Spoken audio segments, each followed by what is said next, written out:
Oh god, I gotta do a Menagerie. Oh god, it's gotta be in two parts if I want to be sort of accurate with the series broadcast. And it's not like, I mean, I don't know, it's two episodes. I can't just pretend it's one episode, and just because, it's like, oh, you can edit them together if you want to with post production software, but that's not how it is. It's in two parts.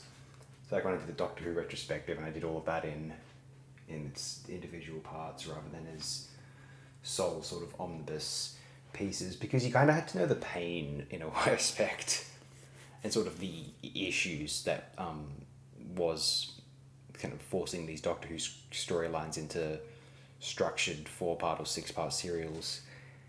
You can't act like they're not that, you know what I mean? And that's why I felt like you couldn't pretend that the Menagerie was just one episode. You have to experience it as the 2 parter. I wish this was one episode. What I mean by that is, I wish this was 50 minutes long. They crammed it all into 50 minutes. I know it would have felt rushed, but that would be exciting. Change of pace. Fuck it. I think this is a slightly beloved episode in the canon. I think Pike's appearance is iconic. I first witnessed it in Futuramas, where no fan has gone before.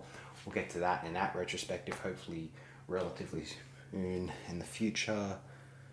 But speaking of the future, Star Trek, I'm not a big fan of the cage. And the frame device we have here is better than the cage footage, obviously.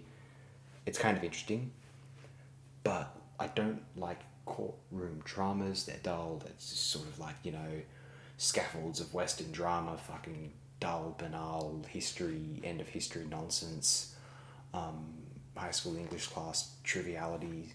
It's just, I mean, God Almighty. Like, it's nice to have some conclusion to Pike's narrative, and it's nice that they found a usage for the cage which hadn't been broadcast at all yet, and secondly, to sort of, if you did have the DVD box set of the original series, you watching the whole, where you just say if you see the cage at the start there, you do get some like sort of full circle with that.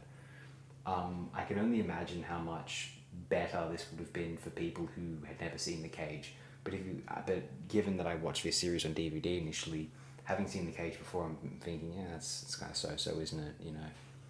Getting to this and it's in 2 parts just makes me groan. Never excited when it comes to this particular 2-parter, and I think it's more entertaining the less cage footage they show, which is to say, maybe part 1's a slightly more enjoyable of these two. Feel free to offer a defense of this. I really don't care. I think this show does a lot better than it many times. This is some of the least enjoyable stuff that the show has to offer. Maybe not abominable or like insulting to the intelligence, but just fucking dull in my own opinion.